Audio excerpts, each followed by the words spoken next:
La rencontre de Inakwa Diapo avec la presse s'est tenue ce mercredi 2 mars 2022 à son siège Inakwa Diapo Koloban Dakar. La rencontre avec la presse porte sur l'arrêté du ministre du Commerce, l'arrêté du 37-29 du 25 février 2022, portant fixation des prix brisés ordinaires et homologation des prix plafonds du sucre cristallisé et de l'huile raffinée comestible. Pour M. Ousmane Sindiaye, directeur exécutif de Inakwa Diapo, au nom du président de l'Inakwa Diapo, s'est prononcé sur cet arrêté des ministres du Commerce par devoir de transparence vis-à-vis de l'État, mais également par devoir de loyauté vis-à-vis des populations et des consommateurs. Face à cette situation, Inakwa Diapo, en toute responsabilité, compte tenu du rôle qu'elle joue dans l'économie nationale, s'est penché sur cet arrêté du ministre du Commerce pour attirer l'attention de la presse et de l'opinion nationale. C'est la contradiction et les énormes problèmes d'application qu'engendre cet arrêté du ministre du Commerce. M. Ousmane Sindiaye, directeur exécutif de Inakwa Diapo, a salué la volonté du chef de l'État pour soulager les populations. Mais la formulation de sa directive a engendré d'énormes problèmes d'application. Les pistes sont identifiées et il y a des solutions possibles s'ils partagent tous la volonté de faciliter le coût de la vie des populations. M. Ousmane Sindiaye nous fait le point sur l'arrêté du ministre du Commerce à travers sa déclaration. Mesdames, Messieurs les journalistes, partenaires de la presse, Mesdames, Messieurs les membres, éminents membres de l'UNACOA, Mesdames, Messieurs les élus et collègues présents, l'UNACOA a initié ces rencontres avec la presse par devoir de transparence que nous avons avec l'État dans le cadre du partenariat hydraulique, mais également par devoir de loyauté en direction des populations et des consommateurs. Le prétexte, bien sûr, vous le devinez aisément, c'est l'arrêté du ministre du Commerce, arrêté 37-29 du 25 février 2002, portant fixation des prix du riz brisé ordinaire et homologation des prix plafonds du sucre cristallisé et de l'huile raffinée comestible. C'est sur cet arrêté que nous avons souhaité nous prononcer en toute responsabilité. Parce que depuis sa publication, nous avons été pris d'assaut naturellement, ce qui est tout à fait normal par la presse, compte tenu du rôle que nous jouons dans l'économie nationale, des positions de marché que nos membres occupent dans le marché de ces denrées ciblées, mais également de la fonction d'alerte et de conseil que nous jouons à l'endroit du pays. Je voudrais rappeler que l'UNACOA n'en est pas à son premier exercice. Lors des émeutes de la faim en 2008, quand il s'agit de trouver des solutions à un bon approvisionnement du marché, à un prix accessible à l'ensemble des consommateurs, nous avions consenti, en rapport avec ces importateurs et distributeurs, de comprimer les marges bénéficiaires. Le même exercice a été reconduit lorsque le président de la République a souhaité trouver un marché porteur et durable à la production nationale de riz.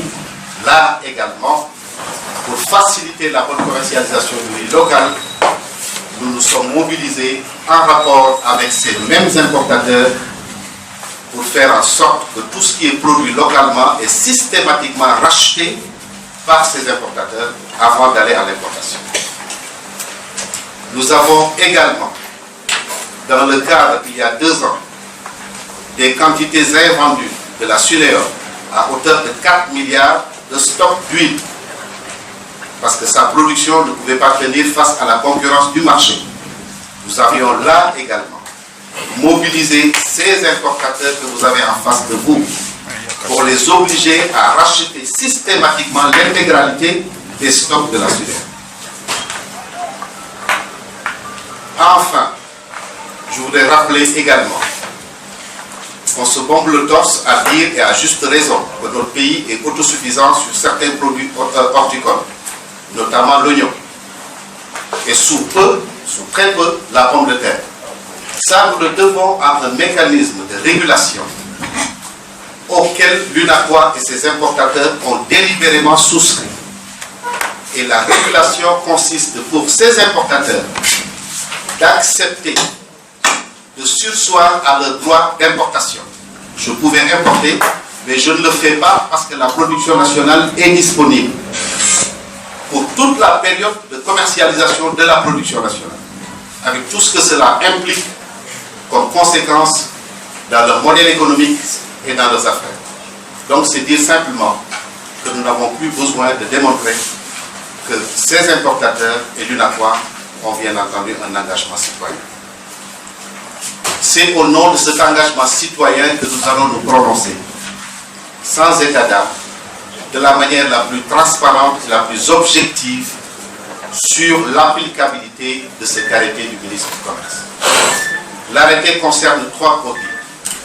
Ceux qui les importent et les distribuent sur toute l'étendue du territoire sont présents dans la salle. Nous avons travaillé avec eux. Nous avons ensemble examiné les dispositions de cet arrêté et les prix qui sont indiqués.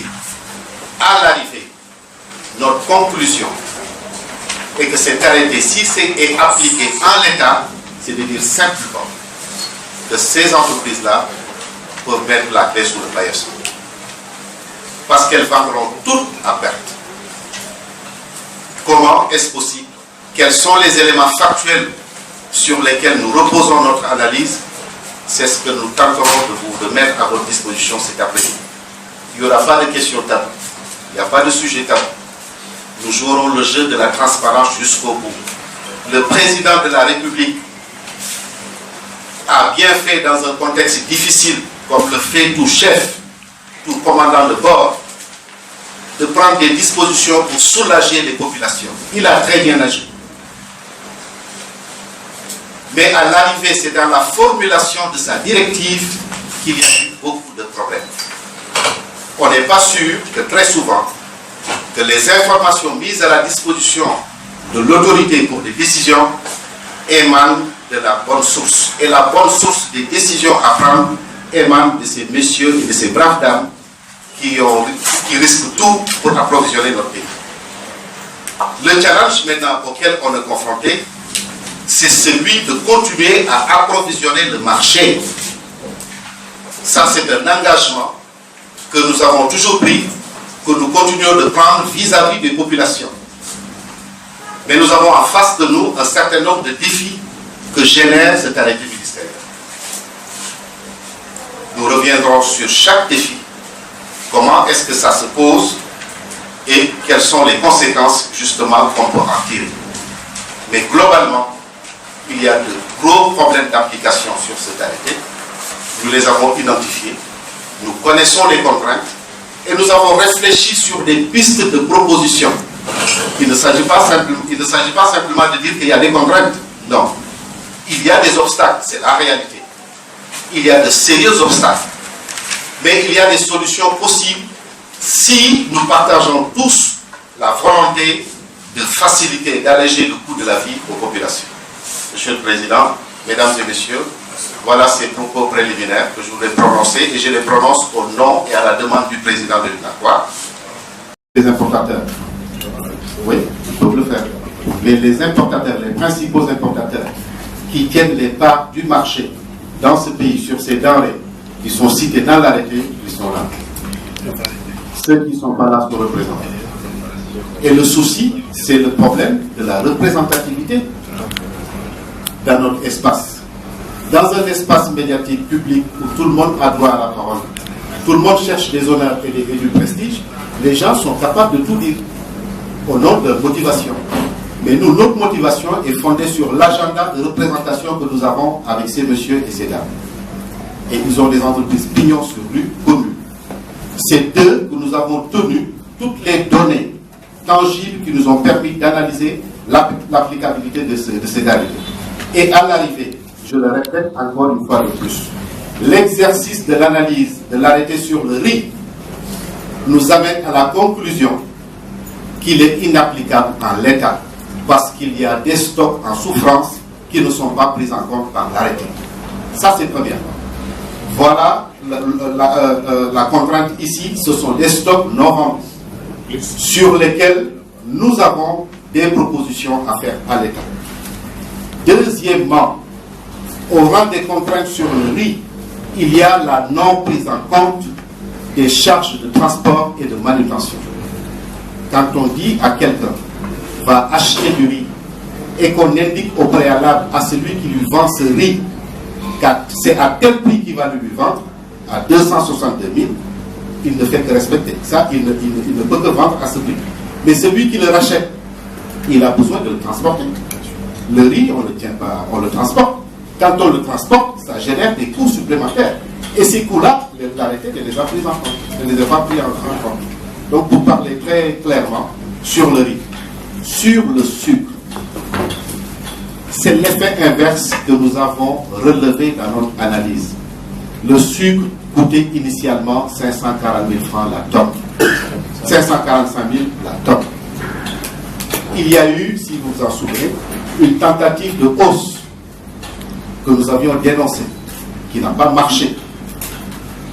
Notre étonnement a été, dans le cadre de cet arrêté, qui est censé mettre en œuvre la volonté du chef de l'État d'alléger le coût de ces denrées aux populations, notre grande surprise est que le prix du sucre soit fixé de 245 000 à 270 000, de 545 000 à 570 000.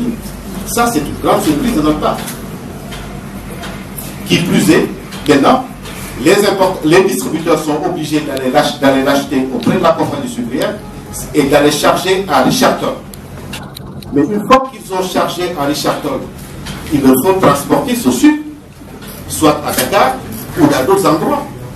Ce qui implique, encore une fois de plus, des charges de manutention et de transport. La manutention, c'est l'exercice de chargement et de déchargement. Le transport, c'est la location du camion qui doit porter la marchandise. Ces coûts-là ne figurent nulle part sur l'arrêté. Enfin, sur l'huile.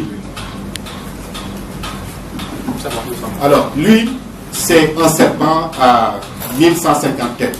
100. À 100, voilà. Quelqu'un d'autre m'a dit 100. 100. Ah bon, je pensais qu'il disait à 100 têtes.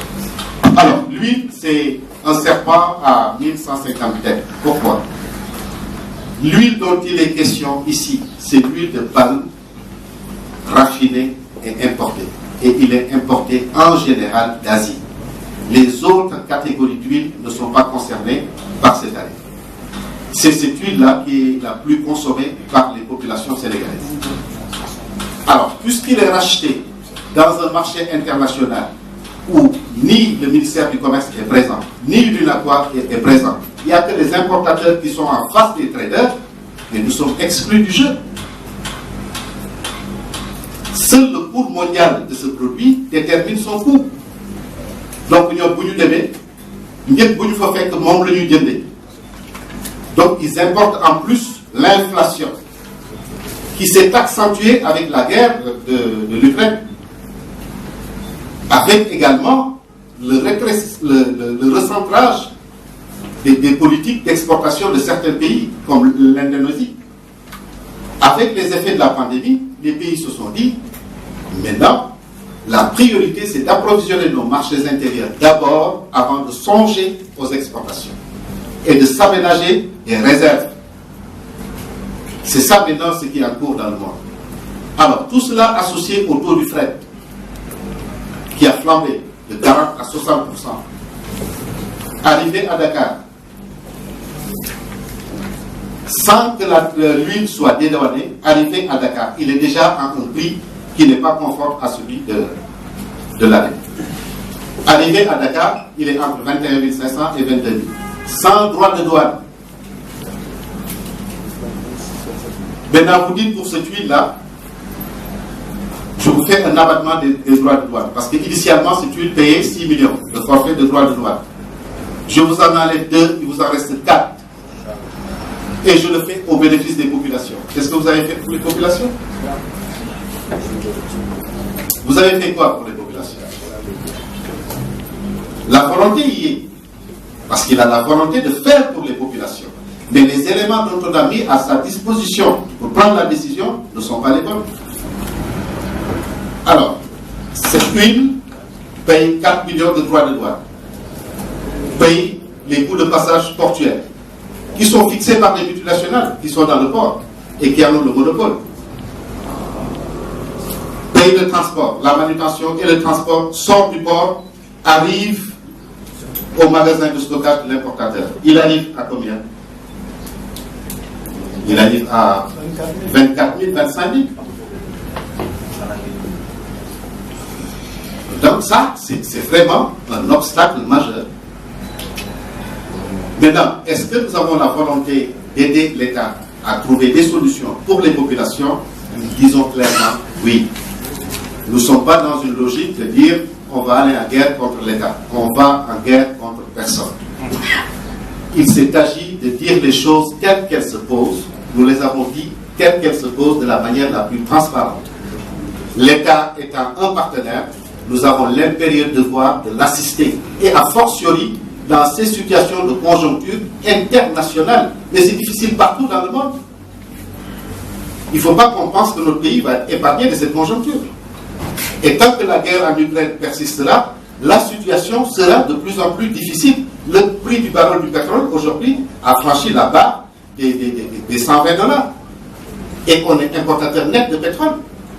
Ce qui va renchérir globalement tous les autres coûts. Et nous nous acheminons vers le mois de Ramadan. Nos frères chrétiens ont démarré le carême aujourd'hui, il me semble. Et nous leur souhaitons un très bon mois de carême. Voilà les problématiques.